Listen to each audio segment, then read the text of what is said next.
Welcome to Adult Sabbath School Podcast. Please subscribe to the channel, share it with a friend, and write any questions or comments you have below. Let me ask you something. How long would you wait for something that seems completely impossible? A year? 10 years? What if that promise came from God Himself? Well, today we're going to dive into one of the most foundational stories about faith and patience ever told. So picture this. Our journey starts with a man named Abraham, and he's 75 years old. Now, this is an age when most people are thinking about retirement, right? But for him, it's the beginning. God calls him to leave everything, his home, his family, his entire life, and go to a place he's never seen, for a promise that sounds unbelievable. I mean, that is a huge ask. All right, so let's start with Act 1, an impossible promise. The scene is set with a childless old man, his equally old wife, and a promise from God that seems to defy all logic, not to mention biology. God makes two absolutely staggering promises to Abraham. First, he says his descendants will be as countless as the stars in the night sky. And second, that they're going to inherit this specific, amazing piece of land. There's just one tiny little problem. Abraham had no children. Not a single one. Now you got to understand, this wasn't just some casual promise. It was a covenant. And back in the ancient world, a covenant was the most serious, legally binding agreement you could ever make. It was an ironclad contract, and breaking it often had life or death consequences, which is why they were often sealed with the blood of an animal sacrifice.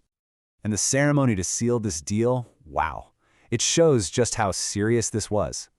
Abraham prepares the animal sacrifices, but then something absolutely incredible happens. A smoking firepot and a flaming torch, which represent God's presence, pass between the pieces alone. This is the key. God symbolically takes the entire weight of the covenant onto himself. He's basically saying, if this promise fails, let the consequences be on me and me alone. So now we get to the really human part of the story, the struggle, the doubt, and the challenge of waiting when it feels like God's clock is ticking way, way slower than ours. And this is where the story gets so raw and honest. Years pass, then decades, and that promise of countless kids feels more and more hollow.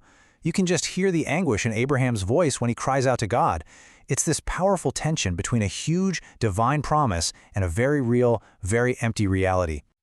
Just to put this weight into perspective, 24 years go by, a quarter of a century. Abraham is now 99 years old when God shows up again and says, okay, next year your wife Sarah will have a son. And Abraham's response? He literally falls on his face and laughs. Not a joyful laugh, but a you've got to be kidding me laugh. But sure enough, a year later, when Abraham is 100, the miracle child Isaac is born. But just when you think the promise is finally real and secure, the ultimate test arrives. After all those decades of waiting, God asks Abraham to sacrifice the very son who embodies the entire promise. And the wording is just heart-wrenching. Your son, your only son Isaac, whom you love. So the big question is, why? Why did he obey? Well, according to the source material, pointing to the book of Hebrews, Abraham's logic was actually pretty profound. He reasoned that the same God who could create life from his 100-year-old body and Sarah's 90-year-old body could certainly raise that same life from the dead if he needed to. His faith wasn't blind. It was based on God's track record of doing the impossible. But the tests still weren't over. Remember the second part of the promise? The land? Well, God told Abraham that even after his family grew into a huge nation, they wouldn't actually get the land for another 400 years. So why the massive delay? This timeline kind of lays it all out. God explains that the iniquity of the Amorites, who were the people living in that land, was not yet complete. He was essentially being incredibly patient, giving them centuries to change their ways. It was only when their wickedness hit a point of no return that Abraham's descendants, led by Joshua, would finally enter the land. And this brings us to, let's be honest, the most difficult part of the story, the conquest of Canaan. The sources frame this not as a simple land grab, but as a divine judgment carried out by Israel against nations that had become completely hardened in their wickedness. The sources list some really specific reasons for this judgment. The people living in Canaan were practicing horrific things, including burning their own children as sacrifices. And God explicitly warned the Israelites, do not do what they do or you'll face the exact same judgment. And you know, if this part of the story feels unsettling, you're not alone. Abraham himself wrestled with these huge questions about divine justice. When God was planning to judge Sodom and Gomorrah, Abraham famously asked this question. In the end, he had to choose to trust that the judge of all the earth would in fact do what is right. And now we get to the final act, the ultimate fulfillment. This is where all the different threads, the promise, the test, the long, long wait, all come together to point to a much, much bigger picture. Let's go back to Mount Moriah.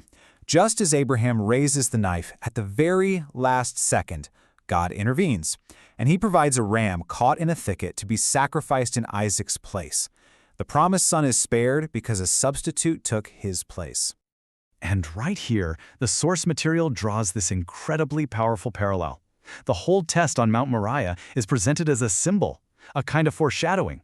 You have the symbol, a father offering his beloved son, a journey to a mountain, and a substitute sacrifice. And then you have the substance it all points to, God offering his own beloved son, Jesus, on a hill called Calvary, as the ultimate substitute, the Lamb of God.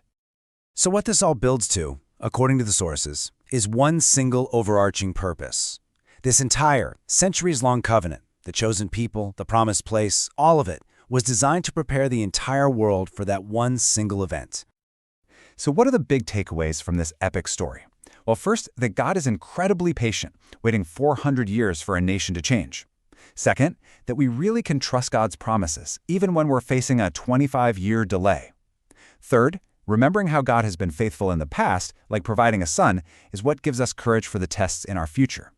And finally, for Abraham, it all came down to this: absolute surrender and trust were the keys to his faith. And that leaves us with one final question to really think about. Abraham's story is basically a masterclass in how to trust a promise through delay, through doubt, and through some really dark times. It kind of begs us to ask ourselves, in our own lives, with all our own uncertainties, what promises are we being called to trust right now? Thanks for watching. See you next time.